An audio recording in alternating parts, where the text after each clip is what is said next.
The box. There is a place in Northern California where the landscape is quiet, almost empty. Thick forests. Cold ocean air. Long stretches of isolation. And within that isolation sits Pelican Bay State Prison.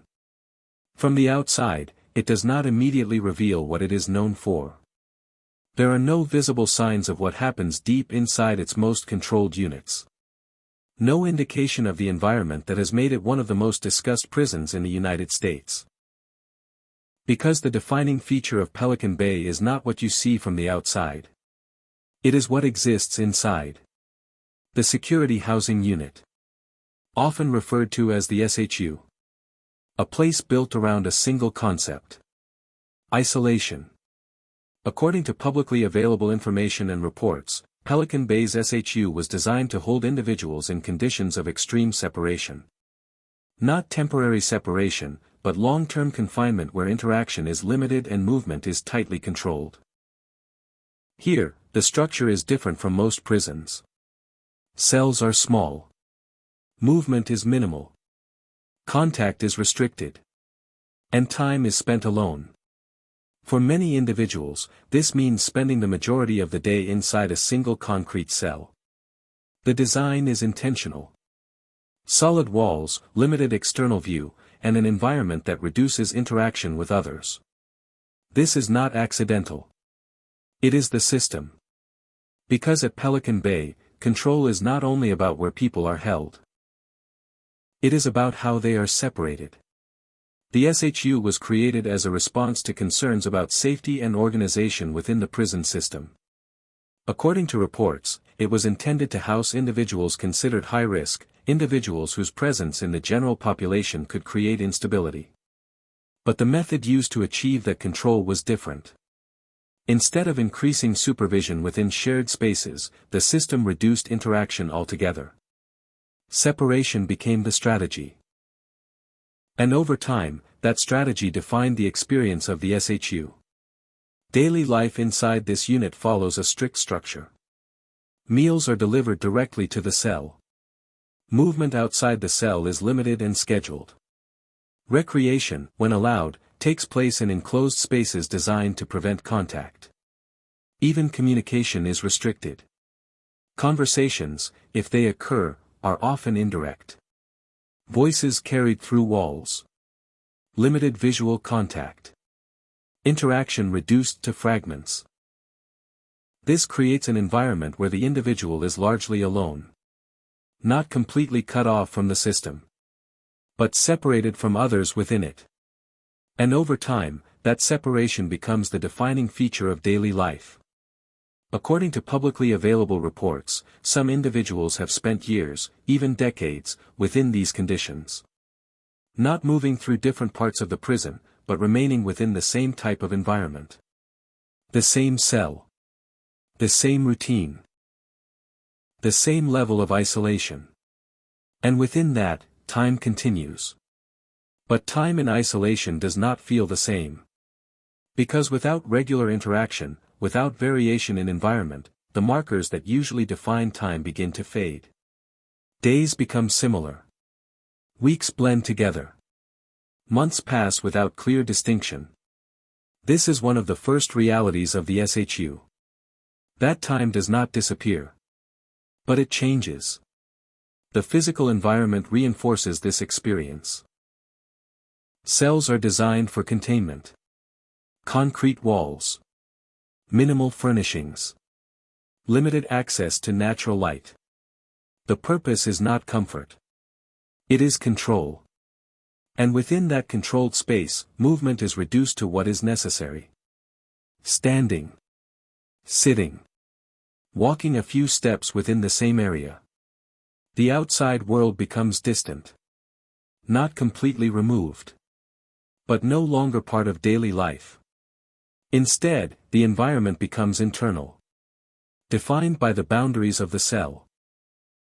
For staff, managing this environment requires a different approach. According to publicly available information, the SHU operates under strict procedures.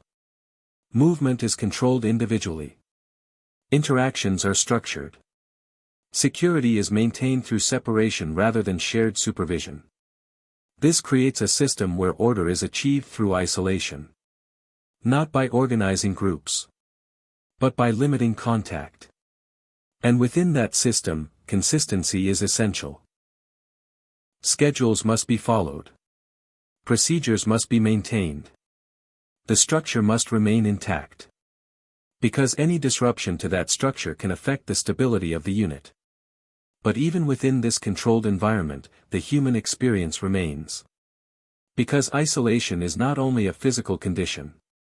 It is a psychological one.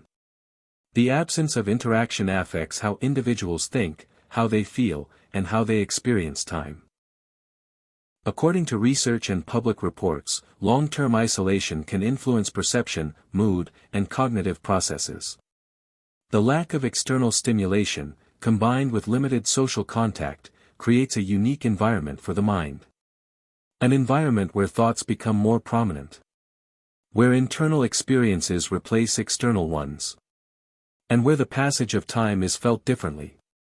For individuals inside the SHU, adaptation becomes necessary. Some develop routines within the cell. Reading. Writing. Exercising in limited space. These activities create structure. Not imposed from the outside. But created from within. A way to manage time. A way to maintain focus. But even with these routines, the environment remains unchanged. The same walls. The same space. The same separation. And over time, that consistency becomes part of the experience. Not something temporary. But something ongoing. Pelican Bay's SHU, in this sense, is not just a physical location. It is a system built around isolation. A system where control is achieved through separation. And where daily life is defined not by movement, but by stillness. Because in a place where interaction is limited, and where time stretches across the same environment, the experience of confinement becomes something deeper. Not just being held, but being alone. And that is where the story begins. Time without markers. Inside Pelican Bay's security housing unit, time does not stop. But it loses its shape. There are no clear beginnings or endings to the day beyond what the system defines. No changing environment, no variation in surroundings, no consistent external reference points to separate one moment from the next. And without those markers, time becomes something else. Not a sequence of events, but a continuous stretch. According to publicly available reports and research, individuals held in long-term solitary confinement often describe a shift in how they perceive time. Without regular interaction, without varied activity, and without environmental change, the usual ways of measuring time begin to fade. There are still clocks. There are still schedules. Meals arrive. Lights change. Movement is permitted at certain hours. But these are system-defined markers.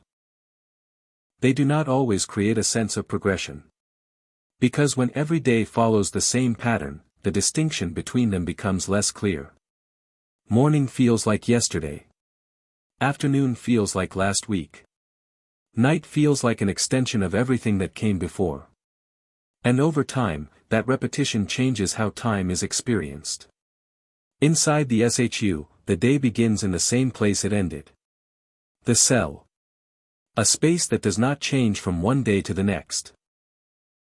The same walls, the same dimensions, the same limited view. There is no variation in environment to signal that time has passed. No new surroundings.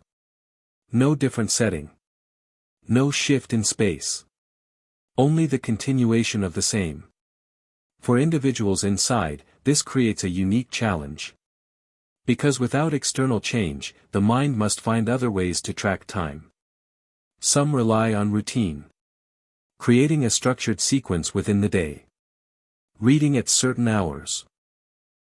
Exercising at certain times. Repeating actions that create a sense of order. These routines act as personal markers. Not imposed by the system, but created to navigate it. They divide the day into segments. They give time a shape. But even these routines exist within the same environment. And over time, they too become repetitive. The same actions. The same sequence. The same pattern. According to publicly available research, this kind of repetition can affect how memory works. Without variation, days may not stand out from one another. Events may blur together. Time may feel both slow in the moment and compressed when remembered. A single day can feel long. But a year can feel like it passed quickly. Because there are few distinct moments to separate one from another. This creates a paradox. Time feels extended.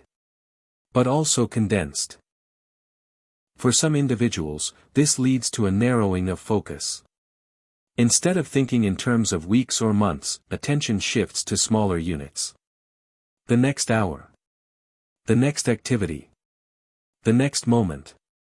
Breaking time down becomes a way to manage it. Because thinking too far ahead in an environment without change can become overwhelming. So the present becomes central. Not as a temporary state, but as the primary reality. Others try to track time through external references. Counting days. Marking dates. Following calendars when possible. But even these methods can become difficult. Because without environmental cues, numbers alone do not always create a sense of passage. Time becomes abstract. Something known. But not always felt. The physical environment reinforces this experience. Cells in the SHU are designed for control, not variation.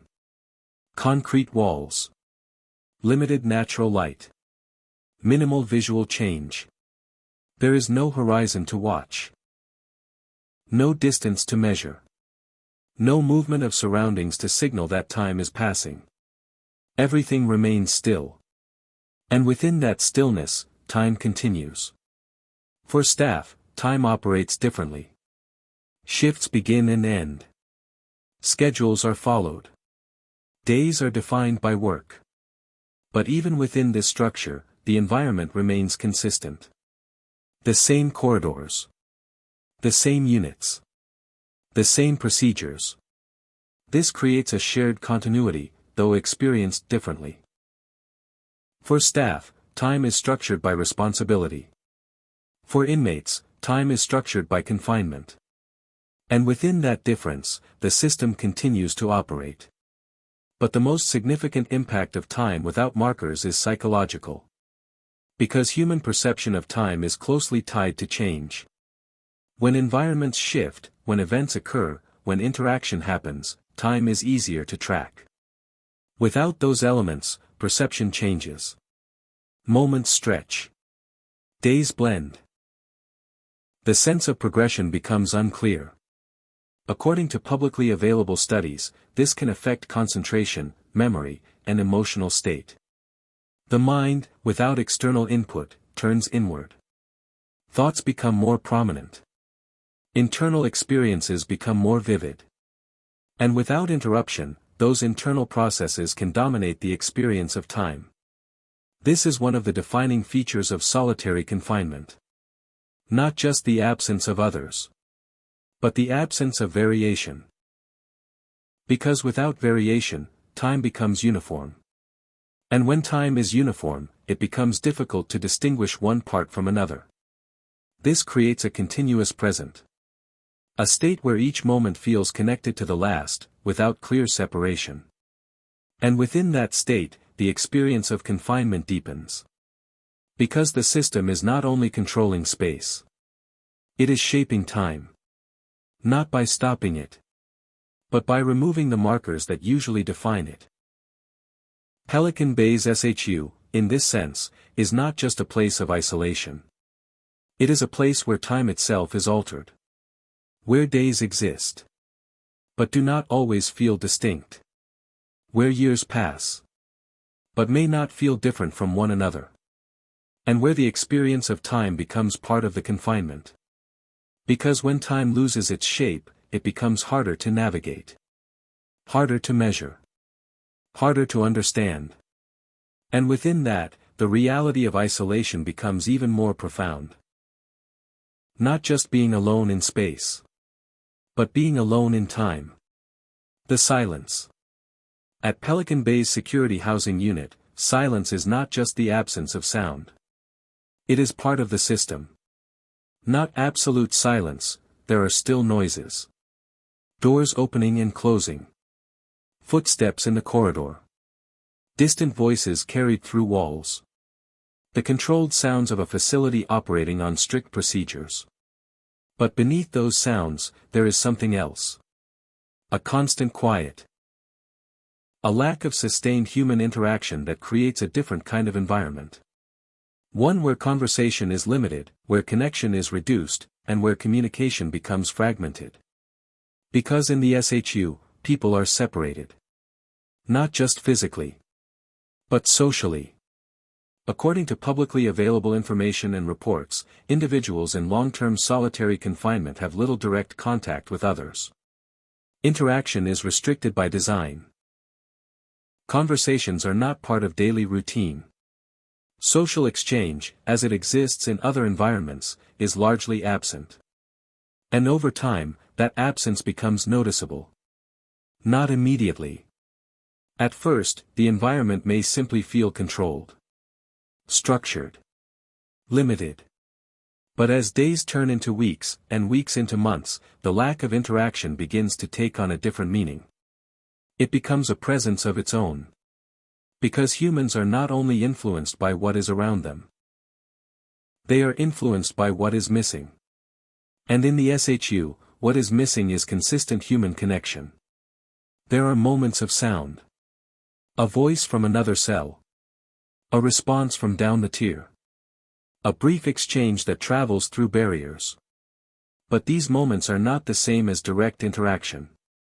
They are indirect. Limited. Fragmented. Conversations are not shared in the same space. They are carried through distance. And because of that, they do not replace the experience of being with others. They only remind you of it. The physical design of the SHU reinforces this separation. Cells are enclosed. Walls are solid.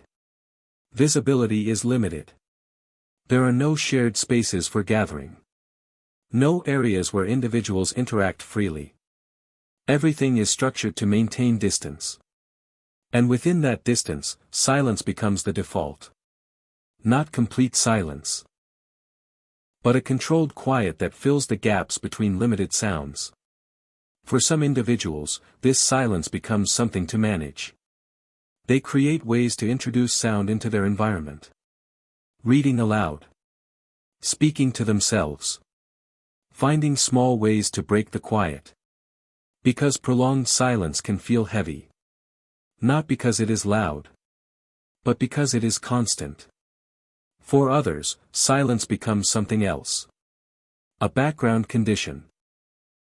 Something that is always present, always surrounding, always part of the environment. And over time, it can begin to shape how the mind operates. According to publicly available research, reduced social interaction can affect cognitive processes. Without regular conversation, without external feedback, the mind turns inward. Thoughts become more prominent. Internal dialogue becomes more active. And without interruption, those internal processes can intensify. In environments with regular interaction, thoughts are balanced by conversation. Ideas are exchanged. Perspectives are shared. But in isolation, that balance changes. There is no external input to interrupt or redirect internal thinking. And as a result, the mind becomes its own environment. This is one of the deeper effects of silence. It is not just the absence of sound. It is the absence of interaction that shapes how thoughts develop. For staff, the environment is different. They move through the unit. They communicate as part of their responsibilities. They operate within a system that requires coordination. But even for staff, the SHU has a distinct atmosphere. The corridors are controlled. The interactions are brief and structured. The environment is defined by separation. This creates a space where communication exists, but is limited to function. Instructions. Procedures. Operational exchanges. Not the kind of interaction that defines everyday human experience. And within that, the overall atmosphere remains quiet. Not empty, but controlled. This controlled silence is part of how the system maintains order. Without constant interaction, there are fewer variables. Fewer unpredictable elements. The environment becomes more stable. More consistent. More manageable. But that stability comes with a cost. Because while silence may simplify control, it also changes the experience of those within it. For individuals inside the SHU, silence becomes something that must be lived with. Day after day. Year after year. And over time, it becomes part of how the environment is understood. Not just a condition, but a defining feature. The absence of voices. The absence of shared space. The absence of direct human presence. These elements shape how isolation is experienced. Because isolation is not only about being physically alone. It is about being without connection. And in the SHU, that absence is constant. Even when there are sounds. Even when there are brief interactions. The underlying condition remains. Separation. And within that separation, silence continues. Not as an empty space, but as a presence that fills the environment. A presence that shapes thought, perception, and experience. Because when silence becomes constant, it becomes something more than quiet. It becomes part of the system itself. A system where control is maintained not only through walls, but through the absence of connection. And within that absence, the experience of confinement deepens. Not just being alone in space, but being alone in sound. The space you cannot leave. At Pelican Bay's security housing unit, space is not defined by distance. It is defined by limits. Because inside the SHU, the world becomes smaller. Not gradually, but immediately. A single cell. Concrete walls on every side. A solid door. Minimal furnishings. This is where the day begins. And where it ends. According to publicly available information and reports, individuals in the SHU spend the majority of their time inside this confined space. Movement is restricted not only by rules, but by design. The environment is built to limit how far one can go, how much one can see, and how much one can interact with the outside. The result is a space that does not change. The same dimensions. The same layout. The same surroundings. Every day. At first, the boundaries are clear. The walls define the limits. The door defines the exit. The space defines what is possible. But over time, something else happens. The space becomes familiar. Not because it is chosen, but because it is constant. You learn its details. The distance from one wall to the other. The exact number of steps it takes to cross the cell. The way light enters, if it enters at all. These details become known. And when they are known, the space becomes internalized. Not just something you are in, but something you understand completely. This creates a different relationship with space. In most environments, space changes. You move through different areas. You experience different surroundings. You interact with different environments. But in the SHU, space is fixed. There is no variation. No expansion. No movement beyond what is allowed. And because of that, the experience of space becomes repetitive. The same view. The same angles. The same limits. According to publicly available research, confined environments can influence perception. When space is limited, the mind adapts to that limitation. Awareness becomes focused on small details. Movement becomes restricted not only physically, but mentally. Because when you cannot move through space, your experience of it changes. It becomes closer, more immediate, more constant. Recreation, when permitted, does not fully change this experience. According to reports, individuals in the SHU may be allowed time outside their cells in enclosed areas. But these spaces are also controlled. Often described as small, secure yards or enclosures, they do not provide the kind of open environment that allows for free movement. They are still part of the system. Still defined by limits. Still structured to maintain separation. So even when outside the cell, the boundaries remain. Different walls. Different space. But the same principle. Restriction. This creates a continuous experience. The cell is not an isolated part of the day. It is the central environment. Everything else is temporary. Brief movement. Limited change. But always returning to the same place. For staff, space operates differently. They move through corridors. They access different areas. They navigate the unit as part of their responsibilities. But even for them, the environment is structured. Paths are defined. Access is controlled.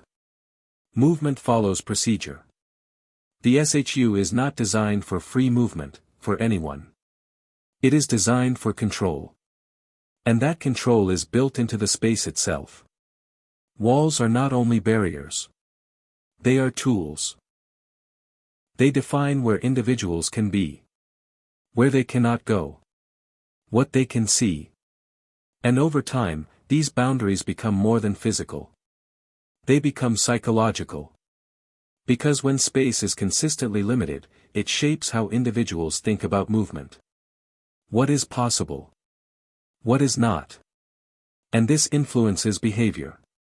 You stop expecting expansion. You stop anticipating change in environment. The limits become normal. Not because they are easy, but because they are constant. This is one of the deeper effects of confinement. The way space is experienced changes. Not just physically, but mentally. The world becomes smaller. Defined not by what exists beyond the walls, but by what exists within them. And within that smaller world, time continues. Days pass in the same space. Weeks repeat the same pattern. Months accumulate within the same boundaries. The environment does not evolve. It remains fixed. And within that fixed space, life continues. This is what makes the SHU different. Not just the isolation, but the scale of the environment. A world reduced to a single room. A space that does not change. A place you cannot leave, except within controlled and limited moments. And over time, that place becomes everything. Not because it replaces the outside world, but because it becomes the only one that is consistently present. The space you wake up in. The space you spend your day in. The space you return to, again and again. Until the boundaries are no longer just walls. They are the limits of experience. Because when space is fixed, and when movement is restricted, the environment becomes more than physical. It becomes the reality. A reality defined not by how far you can go, but by how far you cannot. The mind in isolation. Inside Pelican Bay's security housing unit, the most significant space is not always the cell. It is the mind. Because when physical movement is limited, when interaction is reduced, and when the environment does not change, attention shifts inward. Thought becomes the primary activity. Not by choice, but by condition. According to publicly available research and reports, long-term solitary confinement affects more than daily routine. It influences how individuals think, how they process time, and how they experience reality. Without external stimulation, the mind begins to fill the space. Memories become more vivid. Thoughts become more repetitive. Internal dialogue becomes constant. In most environments, the mind is balanced by interaction. Conversations interrupt thought. Movement shifts focus. External events create variation. But in isolation, that balance changes. There is less interruption. Fewer external inputs. And as a result, internal processes become more dominant. At first, this may not feel overwhelming. The mind adjusts. It finds ways to stay occupied. Reading. Writing. Repeating small activities within the cell. These actions provide structure. They give the mind something to focus on. But over time, the absence of variation can affect how focus itself works. According to publicly available studies, prolonged isolation can influence concentration and attention. Without changing environments or new stimuli, maintaining focus can become more difficult. Thoughts may drift. Attention may shift unpredictably. Time may feel disconnected from activity. This creates a different kind of mental experience. Not defined by events, but by cycles of thought. The same ideas returning. The same memories resurfacing. The same patterns repeating. For some individuals, this repetition becomes something to manage. They create mental routines. Counting. Organizing thoughts. Setting small goals within the day. These strategies provide structure. They create a sense of control within an environment where control is limited. But for others, the experience is more difficult. Because when the mind has no external outlet, it can become overwhelming. Thoughts may intensify. Emotions may become harder to regulate. The absence of distraction can make internal experiences more prominent. According to reports and research, long-term isolation has been associated with changes in perception. Not in a dramatic or immediate way, but gradually. Subtle shifts in how reality is experienced. Sounds may feel sharper. Silence may feel heavier. Time may feel distorted. These changes are not the same for everyone. But they reflect a common pattern. The environment influences the mind. And the mind adapts to the environment. At Pelican Bay's SHU, that environment is defined by consistency. The same space. The same routine. The same level of isolation. And within that consistency, the mind becomes the primary space of variation. The only place where change occurs. Thoughts evolve. Memories shift. Perception adjusts. While everything else remains the same. This creates a unique dynamic. The external world becomes stable. The internal world becomes active. And over time, the internal world can feel more immediate than the external one. Because it is where most of the experience happens. For staff, the psychological environment is different, but not entirely separate. They operate within procedures, follow routines, and interact as part of their roles. But they are still present in the same physical space. The same corridors. The same units. The same controlled environment.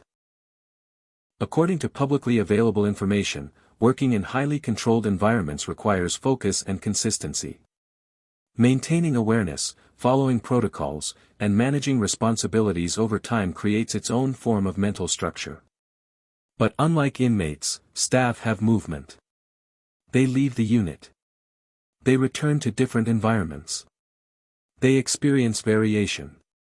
And that difference is significant. Because variation provides balance. Something that is largely absent in the SHU. For individuals inside, the absence of variation means that the mind becomes central. Not as a secondary experience, but as the primary one. And within that, the psychological impact of isolation becomes clear. Not always visible from the outside. Not always measurable in simple terms. But present in the way thoughts develop, in the way time is perceived, and in the way reality is experienced. This is what makes solitary confinement different. It is not only about being alone in space. It is about being alone with your own mind. Without interruption. Without variation. Without the external elements that usually shape thought. And within that condition, the mind adapts. Sometimes creating structure. Sometimes struggling with the absence of it. But always responding to the environment. Because the environment does not change. And when the environment does not change, the mind becomes the place where everything else happens. The place where time is felt. Where experience is formed. Where reality is processed. And in a place like Pelican Bay's SHU, that internal space becomes the most significant one. Not because it replaces the outside world. But because it becomes the only world that is consistently present. Routine without relief. At Pelican Bay's security housing unit, routine is constant. Not flexible. Not varied. But fixed. Every day follows a structure that does not change. Meals arrive at set times. Movement is scheduled. Lights follow a pattern. And within that pattern, life continues. According to publicly available information and reports, routine in the SHU is designed to maintain order. It organizes time, defines expectations, and reduces unpredictability. Every part of the day is accounted for. But unlike routine in other environments, this routine does not lead to variation. It leads back to the same place. The same cell. The same surroundings. The same conditions. Again and again. At first, routine can provide stability. Knowing what will happen. Knowing when it will happen. It removes uncertainty. It creates a sense of structure in a controlled environment. But over time, routine can take on a different meaning. Because when there is no change within the routine, it becomes repetitive. Not just structured. But unchanging. Morning is the same as yesterday. Afternoon follows the same pattern. Night brings the same end. And when each day mirrors the last, the sense of progression becomes less clear. Time passes. But nothing within the routine signals that passage. According to publicly available research, repetition without variation can affect how individuals experience time and motivation. Without new stimuli, without changes in environment or activity, maintaining engagement becomes more difficult. The routine continues. But its meaning shifts. For some individuals, this leads to the creation of personal structure within the system. Small routines layered on top of the official ones. Reading at specific times. Exercising in the limited space available. Repeating actions that create a sense of rhythm. These personal routines become important. They provide a sense of agency. A way to shape time, even within fixed conditions. But even these routines exist within limits. The environment does not change. The space remains the same. The structure stays intact. And over time, even personal routines can become repetitive. The same actions. The same sequence. The same pattern. This creates a cycle. A routine within a routine. Both repeating. Both unchanging. For others, the repetition becomes more difficult to manage. Because without variation, the routine can feel endless. Not leading anywhere. Not building towards something different. Just continuing. And within that continuation, the sense of time can become distorted. Days may feel long while they are happening. But when remembered, they may feel compressed. Because there are few distinct events to separate one day from another. This creates a paradox. Time feels slow. But also difficult to track. For staff, routine also plays a central role. According to publicly available information, maintaining consistency is essential in a high-control environment like the SHU. Procedures must be followed exactly. Schedules must remain stable. Operations depend on predictability. This consistency ensures order. It reduces risk. It allows the system to function. But it also creates an environment where change is minimal. The same procedures. The same structure. The same flow of activity. And within that, the system continues. The difference is that for staff, routine is part of a shift. It begins. It ends. It exists within a larger context. For inmates, routine is continuous. It does not end. It repeats across days, weeks, and years. Without interruption. This is what makes routine in the SHU different. It is not just part of the day. It is the day. And when routine becomes the entirety of experience, it shapes how life is understood. Because without variation, without relief from repetition, the routine becomes constant. Not something to follow. But something to live within. Over time, this can affect perception. The future becomes harder to imagine as different from the present. Because the present does not change. The same environment. The same structure. The same routine. And within that, expectation adjusts. You stop anticipating variation. You stop expecting change. The routine becomes the baseline. Not temporary. But ongoing. This is one of the defining features of long-term solitary confinement. Not just isolation. But repetition without relief. A cycle that continues without interruption. A pattern that does not shift. And within that pattern, time continues to pass. But the experience remains the same. Because routine, when it does not change, becomes something more than structure. It becomes the environment. A constant presence. A framework that defines each moment. And within that framework, life continues. Not moving forward in the way it does outside. But repeating. Again and again. Without variation. Without relief. The body in stillness. Inside Pelican Bay's security housing unit, movement is limited. Not completely absent. But reduced to the smallest possible range. A few steps forward. A few steps back. The length of the cell, measured not in distance, but in repetition. Because in a space designed for confinement, the body has nowhere to go. And over time, that changes how movement is experienced. According to publicly available information and reports, individuals in long-term solitary confinement spend the majority of their day inside a single cell. Opportunities for physical activity exist, but they are limited by both space and schedule. There are no wide areas to walk freely. No long distances to travel. No variation in terrain. Movement becomes contained. Defined by walls. The body adapts to this. At first, the restriction is noticeable. The lack of space.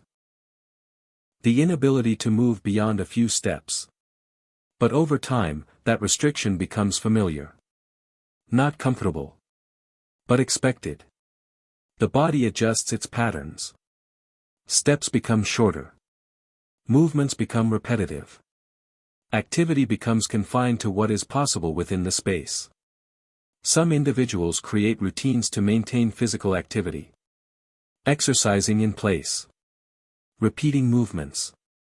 Using the limited space to create a sense of motion. These routines become important. They provide structure. They maintain a level of physical engagement. But they do not change the environment. The space remains the same. The limits remain the same. And over time, the absence of varied movement can have effects. According to publicly available research, restricted physical activity can influence how the body feels and functions.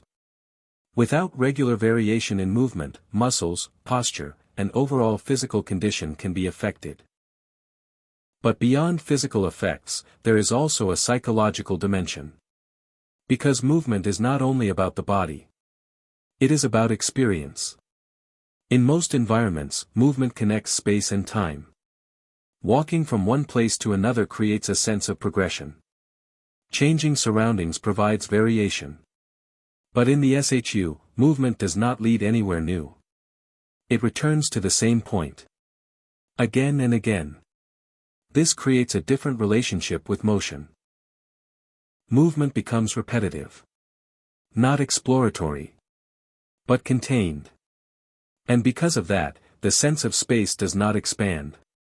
It remains fixed. Recreation periods, when permitted, introduce a different setting, but not a different reality. According to reports, individuals may be allowed time in enclosed outdoor areas, sometimes described as small, secure yards. These spaces provide access to air and light, but they are still controlled. Walls remain present. Movement remains limited. Interaction remains restricted. So while the environment changes slightly, the underlying condition does not. The boundaries are still there. And within those boundaries, movement continues to be defined. For some individuals, these moments outside the cell become significant. A change in light. A different angle of space. A brief shift in environment. But these moments are temporary. They do not alter the overall structure. They do not expand the range of movement in a lasting way. They are part of the routine. And like everything else in the SHU, they repeat. For staff, movement is part of function. They walk the corridors. They follow procedures. They move through the unit as required by their roles. But even for them, movement is structured. Paths are defined. Access is controlled. Procedures dictate where and how movement occurs. The SHU is not a space of free movement for anyone. It is a space where movement is regulated. And within that regulation, the body becomes aware of its limits. For individuals inside, this awareness becomes constant. The knowledge of how far you can move. How much space is available. What is beyond reach. These limits are not temporary. They are part of daily life. And over time, they become internalized. Not just understood. But expected. Because when the body operates within the same boundaries for long enough, those boundaries become part of how movement is experienced. You stop expecting more space. You stop anticipating change. The limits become normal. This is one of the deeper aspects of confinement. The way physical restriction shapes perception. Not just of space. But of possibility. Because when movement is consistently limited, it influences how the body and mind understand freedom of motion. It becomes something distant. Something not experienced daily. Something outside the environment. At Pelican Bay's SHU, this creates a condition where stillness becomes central. Not complete stillness. But restricted movement within fixed boundaries. A state where motion exists. But does not lead to change. Where the body moves. But remains in the same place. And within that, the experience of confinement deepens. Because it is not only about being in a limited space. It is about what that limitation does to movement itself. How it shapes routine. How it defines activity. How it influences perception. The body adapts. But the environment does not change. And within that unchanging space, stillness becomes the constant. Not as an absence of movement. But as the absence of freedom within it. Control through separation. At Pelican Bay's security housing unit, control is not only enforced through rules. It is built into distance. Not distance across land, like at Angola. But distance between people. Because the central idea behind the SHU is separation. Individuals are not grouped. They are not organized into shared spaces. They are kept apart. And through that separation, the system maintains order. According to publicly available information and reports, the SHU was designed to house individuals considered high risk within the prison system. The goal was to reduce conflict, limit communication between certain groups, and prevent organization that could affect safety. But the method used was specific. Instead of managing interaction, the system reduced it. Isolation became the primary tool. Each individual in their own space. Each movement controlled separately. Each interaction limited by structure. This creates a system where contact is minimal. Not eliminated, but restricted to the smallest possible level. And within that restriction, control is maintained. Because when individuals are separated, the number of variables decreases. Fewer interactions. Fewer opportunities for conflict. Fewer unpredictable situations.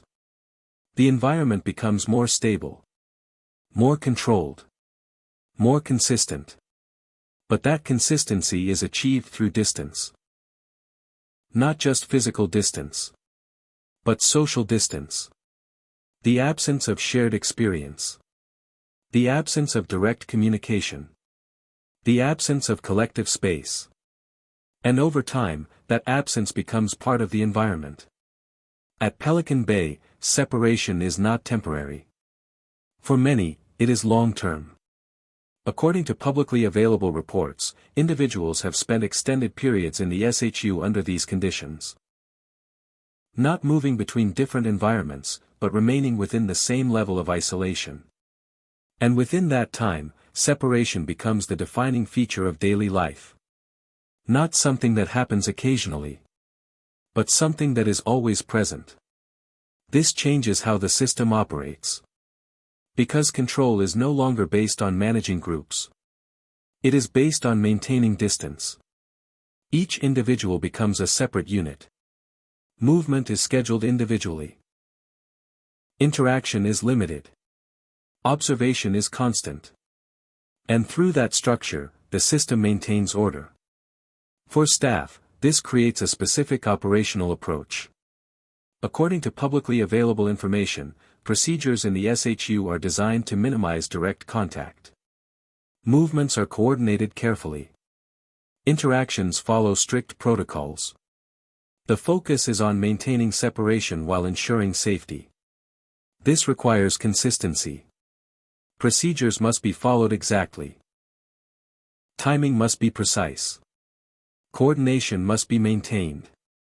Because in a system built on separation, even small changes in routine can affect the balance.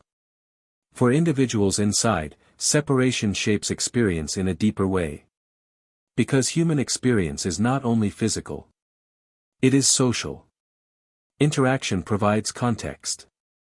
Communication provides connection. Shared space provides perspective. And when those elements are reduced, the experience changes. According to publicly available research, social isolation can influence how individuals perceive themselves and their environment. Without regular interaction, the sense of connection to others becomes limited. The environment becomes more individual. Less shared. More internal. Because when there is no consistent exchange with others, the mind turns inward. Thought replaces conversation. Memory replaces shared experience. Internal dialogue replaces interaction. This does not mean that all connection disappears. Voices may still be heard. Limited communication may still occur. But these moments are not the same as direct interaction. They are partial. Indirect. Fragmented. And over time, they do not replace the experience of being with others. They only exist within the limits of the system. This is what makes separation at Pelican Bay different. It is not just about being physically apart. It is about reducing the possibility of connection. And within that reduction, the environment changes. It becomes quieter. More controlled. More predictable. But also more isolated. Because while separation may create stability, it also removes elements that define human experience. Shared presence, conversation, collective activity. And without those elements, the environment becomes more contained. Not just physically, but socially. For individuals inside the SHU, this means living within a system where separation is constant. Not something that comes and goes, but something that defines the environment. Every day, every routine, every moment. And within that, the experience of isolation deepens. Because isolation is not only about being alone. It is about being separated from others in a way that limits connection. And at Pelican Bay, that separation is structured, designed, maintained, consistent. It is the method through which control is achieved. But it is also the condition through which life is experienced. Because when separation becomes constant, it becomes more than a system. It becomes a reality. A reality where individuals exist side by side, but apart. Where presence is shared, but connection is limited. And within that, the system continues. Stable. Controlled. Defined by distance. What is left without others? Inside Pelican Bay's security housing unit, there is a point where the absence of others becomes more than a condition. It becomes a question. Because when interaction is limited, when conversation is reduced, and when shared experience disappears, something fundamental changes. Not just in the environment, but in how the self is experienced. According to publicly available research and reports, human identity is shaped in part through interaction. Conversations, reactions, shared moments, all of these contribute to how individuals understand themselves. But in isolation, that process is altered. Because without consistent interaction, there is no regular external feedback. No one to respond. No one to reflect. No one to confirm or challenge thought in real time.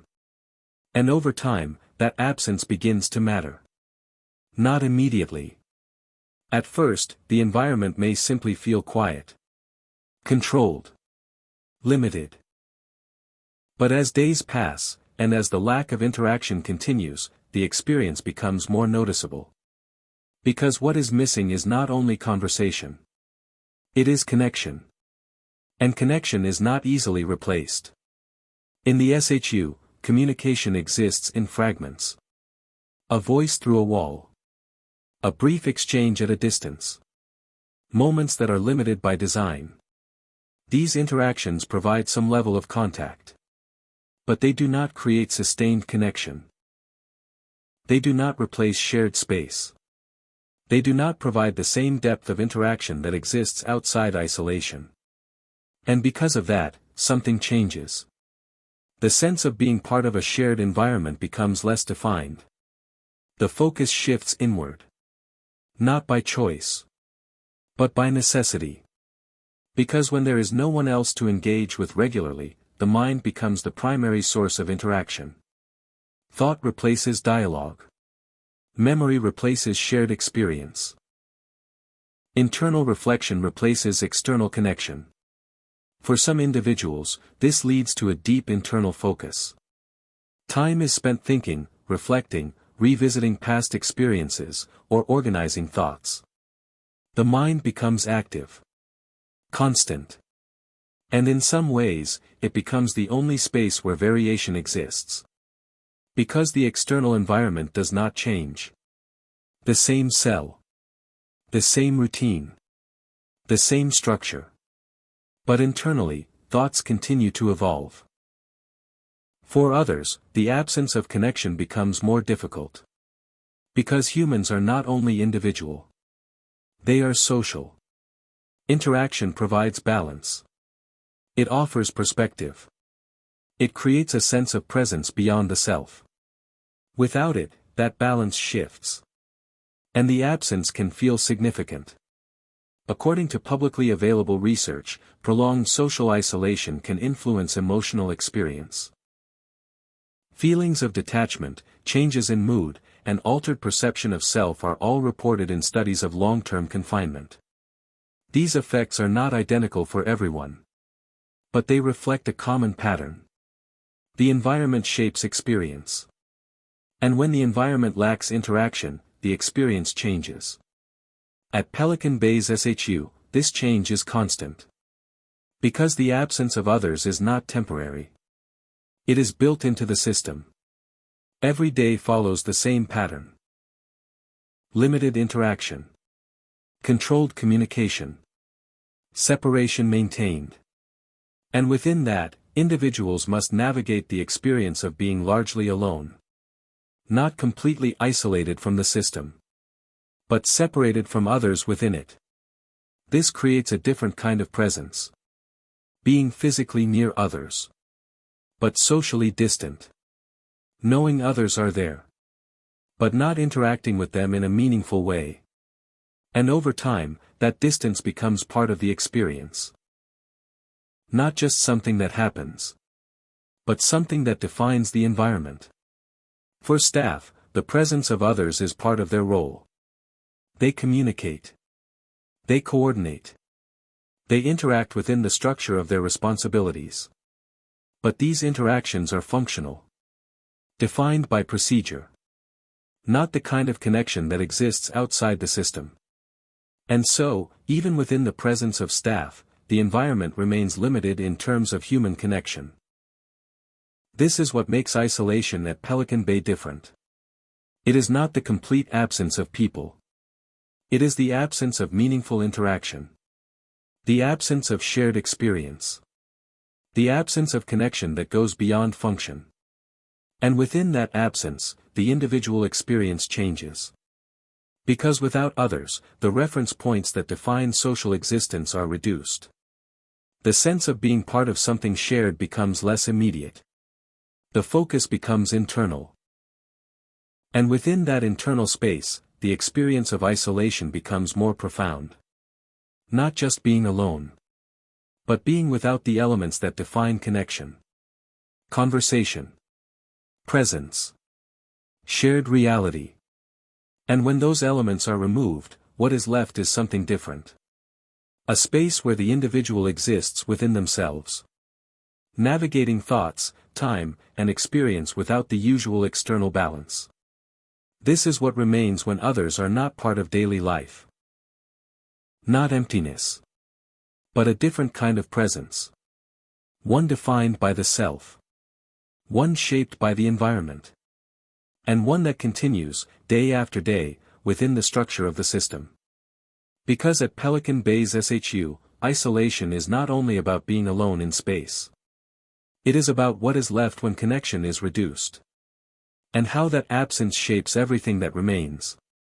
The system that does not change. At Pelican Bay's security housing unit, one of the most defining features is not what happens. It is what does not happen. Change. Because while time continues, while days pass and years accumulate, the environment itself remains largely the same. The same cells. The same routines. The same structure. And within that consistency, the system continues without interruption. According to publicly available information and reports, the SHU was designed with a specific purpose. To maintain control through isolation and consistency. Every aspect of the unit reflects that purpose. The layout, the procedures, the daily schedule, all built to operate in a stable, predictable way. This stability is intentional. Because in a system focused on control, unpredictability is a risk. So the system removes variation. It standardizes experience. It ensures that each day follows the same pattern as the last. And through that repetition, it maintains order. But this also creates an environment where change is minimal. Not just from day to day, but over long periods of time. For individuals inside the SHU, this means living within a system that does not evolve in the way the outside world does. There are no shifting environments. No new surroundings. No change in daily structure. Everything remains fixed. And over time, that fixed nature becomes one of the most significant aspects of the experience. Because when nothing changes, the perception of time shifts. Not only because days repeat, but because there are no markers of progression. No signs that one period is different from another. No variation to signal that something new has occurred. This creates a sense of continuity. A continuous present. Where each day feels connected to the last, without clear separation. And within that, the experience of time becomes more abstract. For some individuals, this leads to a focus on the present. Not because the future is unimportant, but because the present is the only part of time that feels immediate. The only part that can be experienced directly. The future, without change in environment, can feel distant. Undefined. Because there are no visible signs of it approaching. The system does not signal progression. It signals consistency. And that consistency becomes the environment. For staff, this stability is part of the operational design. According to publicly available information, maintaining a consistent routine is essential in a high-control environment like the SHU. Procedures must be followed exactly. Schedules must remain fixed. Any deviation can affect the balance of the system. This creates a structured workflow. Predictable. Repeatable. Reliable. And within that workflow, the system continues to operate. Day after day. Year after year. But while this consistency supports control, it also shapes the experience of those within it. Because when the environment does not change, it influences how individuals understand their situation. It becomes harder to distinguish one period from another. Harder to identify progression. Harder to connect the passage of time with meaningful change. This does not mean that time stops. It continues. But it continues within the same framework. Without variation. Without visible development. And within that, the sense of time becomes internal. Measured not by external events. But by personal experience. By thought. By routine. By the repetition of daily life. Over long periods, this can create a sense of stillness. Not because nothing is happening. But because what is happening remains the same. The system does not introduce change. It maintains stability. And that stability becomes the defining feature of the environment. This is what makes Pelican Bay's SHU different from other forms of confinement. Not just the isolation. But the consistency. A system that does not shift. A structure that does not evolve on a daily level. An environment where everything remains as it is. And within that, individuals continue to live. Adapting to the same conditions. Navigating the same routines. Experiencing the same space. Over time, this creates a different kind of understanding. Because when you exist within a system that does not change, you begin to adjust your expectations. You stop anticipating variation. You stop expecting something different. The system becomes the constant. And within that constant, life continues. Not moving through different stages. But remaining within the same one. This is the deeper reality of the SHU. Not just a place of isolation. But a system of continuity. A system that maintains itself through consistency. And in doing so, creates an environment where change is not part of daily experience. Because at Pelican Bay, control is not only about restriction. It is about stability. A stability that does not shift. A structure that does not change. And within that, the experience of confinement becomes something more than temporary. It becomes ongoing. Defined not by moments. But by sameness. After the silence. Inside Pelican Bay's security housing unit, silence, stillness, and repetition define daily life. But there is another question that exists beyond the walls. What happens after that experience? Not immediately. Not in a single moment. But over time. Because isolation does not only exist while it is happening. It leaves an effect. According to publicly available reports and research, long-term solitary confinement can shape how individuals experience the world even after they leave those conditions. The environment may change, but the patterns developed within isolation do not always disappear at the same pace. This is not about a sudden transition. It is about adjustment. Moving from a space defined by control and separation to a space with more variation, more interaction, and more unpredictability. For individuals who have spent extended time in isolation, this transition can feel unfamiliar. Because the environment changes quickly. More sound. More movement. More interaction. Things that are common outside the SHU can feel different after long periods of silence and stillness. According to publicly available research, exposure to constant quiet and limited stimulation can affect how individuals respond to sensory input. When that input increases, it can feel intense. Not because it is unusual in itself, but because it contrasts with what came before. This creates a period of adjustment. Not only to the environment, but to interaction. Because communication, after long periods of isolation, is not always immediate. Conversations require response. Interaction requires engagement. Social environments require adaptation. And when those elements have been limited for a long time, returning to them can take time. For some individuals, this adjustment involves relearning patterns of interaction. How to respond in conversation. How to navigate shared spaces. How to exist within a more dynamic environment.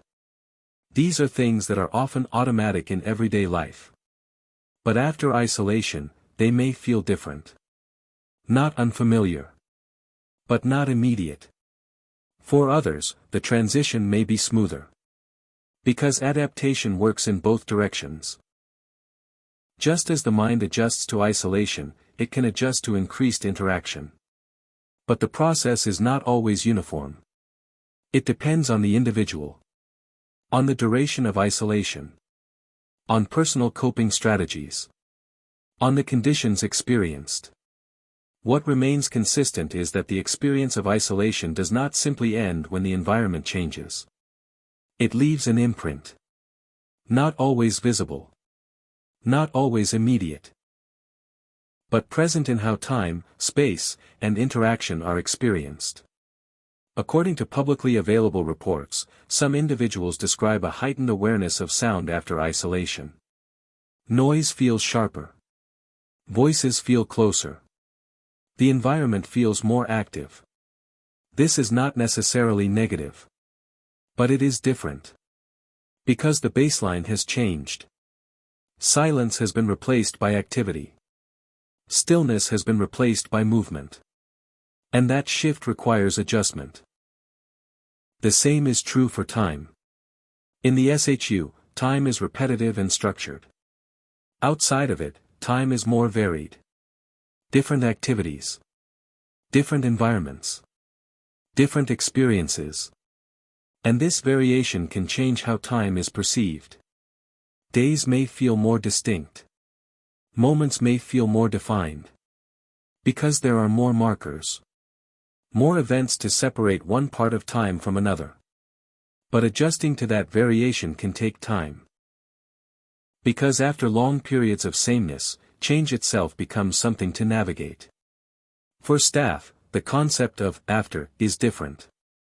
They move in and out of the environment as part of their roles. They experience variation regularly. But even for them, the SHU represents a distinct setting.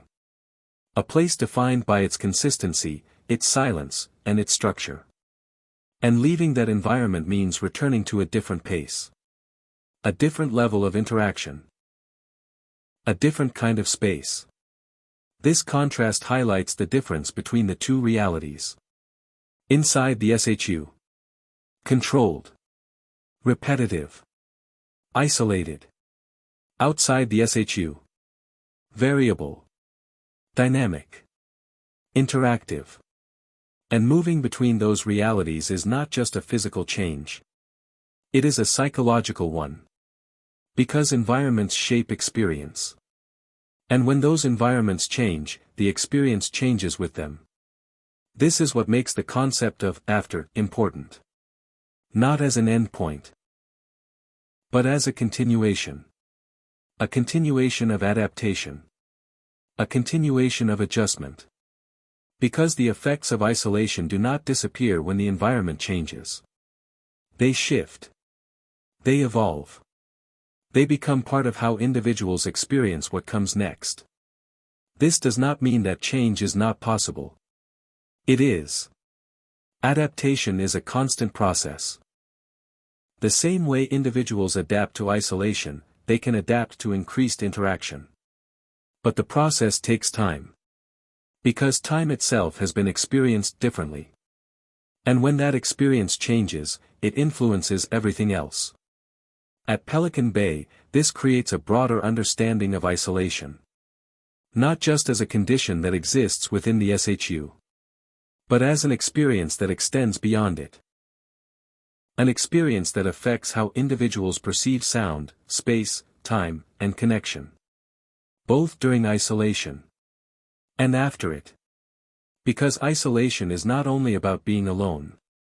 It is about how that experience shapes what comes next. And how the absence of connection, over time, influences the return to it.